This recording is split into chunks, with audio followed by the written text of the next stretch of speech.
Скопска Црна Гора. За главниот град, планина Бедем, планина во чии пазуви е и селото Кучевиште.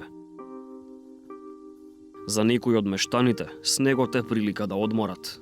За други, можност да се соберат пред огништето. За трети пак, за солниште од животот. На 20 децембар 2010 мојот сега покоен сопруг Борислав Славковиќ изненадно почина, му се слоши, докато го несовме во болница, за неколку сати ми почина. И тоа бидна што бидна, останав како самохрана мајка. После тоа постапив кон пензијскиот фонд да ми следува некоја екзистенција за живот, пошто 26 години мојот покоен сопруг работел и побарав семејна пензија.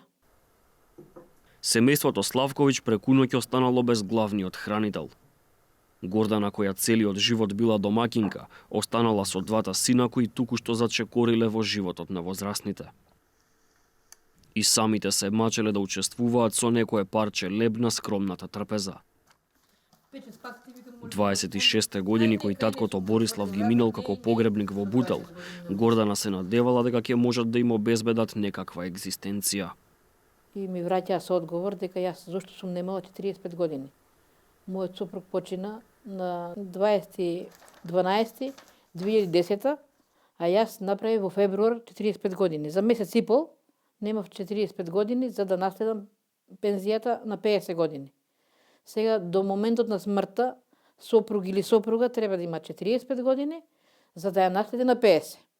Ама ја во моментот немав и никој не знае кога ќе му е судениот ден и така. Бидно тоа што бидно подадов, ми се враќа со одговор, па може за 15 дена жалба, молба, тие работи направив. Пак се враќа, зашто сум немала 45 години, немам доживотно право, ако не сум самохрана мајка, да имам дете на школување. Постариот син се обидувал да заработи некој денар, па семејството решило помалиот син вонредно да се дошколува и на тој начин да ја стекне татковата пензија.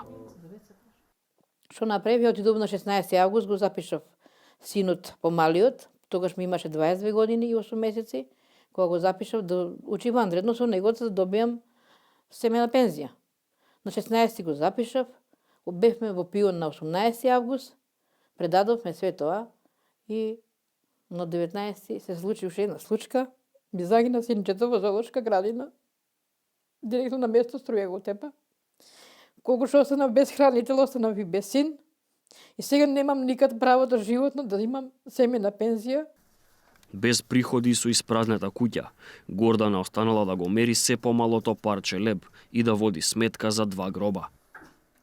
Се обраќала до Фондот за пензиско инвалидско осигурување, до Министерството за труд и социјала, до Народниот правобранител. Одговорот секаде бил ист. Жалиме за загубата, но законот е јасен.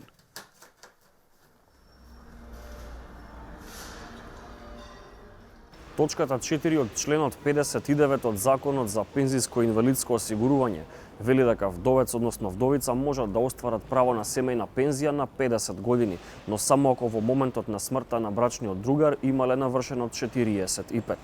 Многумина ова право не можат да го остварат бидејќи седмици ги делеле од навршување на 45 години.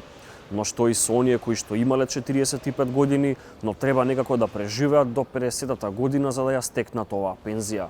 За институциите, законот е алфа и омега. Постои ли светло на крајот на овој тунел?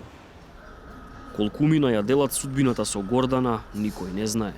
Евиденција за нив не постои, а Гордана е првата која одлучила да проговори пред камера. Во лавиринтот на законските недоречености, вратата на Димитар Апасиев е последната адреса за надеж. Ако духот на законот е преку семејната пензија да им помогнете на вдовиците, оние кои останале без главата на семејството и така натаму, кој носел приходи, за да го згрижите, во случајов се поставува прашањето зошто нема некоја одредба која што на овие луѓе ќе им даде право ако, например, се договориме како општество дека, не знам, 6 месеци е оптималниот број, значи пола година ќе им фали до тоа, има неколку опции, например, дека само тие 6 месеци нема да зема пензија, па ќе почне да ја земе од 45-та, или пак опција да си ги доплати тие 6 месеци, па подоцна да зема пензија. Меѓутоа, во случајов таква одредба нема, меѓутоа да се овозможи на луѓето кои им фалат неколку месеци, еве оптимумот е до 6 месеци, јас би предложил да се воведе законска измена да тие луѓе можат да си ги остварат правата без да чекаат понатаму 5 години до 50-та година за да го остварат правото. Кој располага со пенкалото кое ги испишува законите? Освен собранието, можат ли тоа да го прават институциите? Гордана Славковиќ неколку пати се обраќала до Фондот за пензиско инвалидско осигурување, но оттаму секогаш била враќана со истото образложение. Законот е јасно напишан. Но со оглед дека фондот е институција која што директно е засегната од овој закон, се обидовме да ги запрашаме дали тие можат да учествуваат во негово дополнување или евентуална измена. Им ги поставивме прашањата, но оттаму веќе 10 дена целосен молк. Одговорите кои не ги добивме од ПИОМ ги побаравме повторно од правниците. Во случајов не постои државен орган, дури и да сака службеникот да помогне и директорот на фонд и така натаму, тој не може тоа да го стори бидејќи крши закон. Значи единствен е преку да се отвори поширока комисиска расправа на ниво на собрание и подоцна преку редовна процедура да се измени овој закон во смисла да се воведат вакви заштитни механизми кои што ќе превенираат паѓање во оскудација во ситуации кои се очигледно неправични.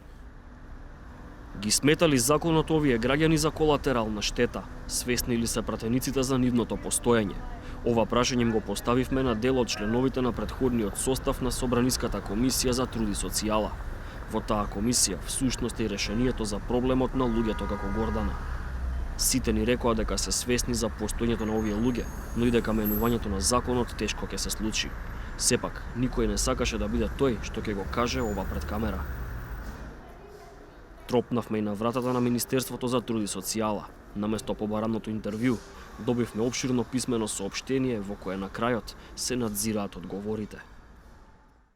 Во услови кога возраста е услов за стекнување право на пензија, секое менување во насока на намалување или зголемување повторно ќе предизвика категорија на лица кои што нема да бидат опфатени за да го остварат правото на пензија.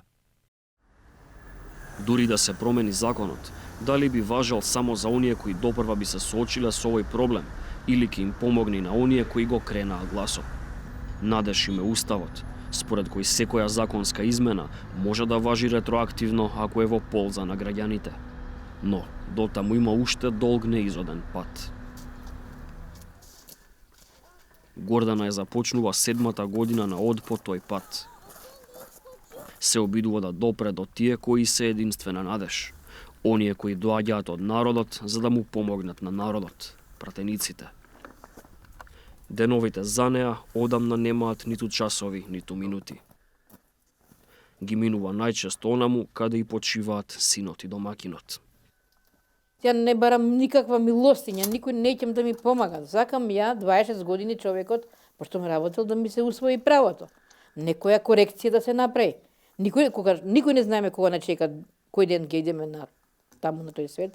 Треба да има некоја корекција. Месец и пол и фали на нив, а мене 26 години можам да ги простам ја, и можам да трпам леп, и можам да едноставно да немам ја динар. Сега беше нова година да немам едно пакет да ја купам на внуката. Значи не е вред тоа, не е вред. И да немаме на свеќе на синот, задушница беше ја да барам од другиот син да купам свеќе да му запалам. За Гордана и за оние кои ја делат нејзината судбина, сета надеж им е новиот парламентарен состав и новата комисија за труд и социјала. Сакаат да веруваат дека тие ќе се сетат и на луѓето кои се жив доказ дека правдата не е секогаш праведна.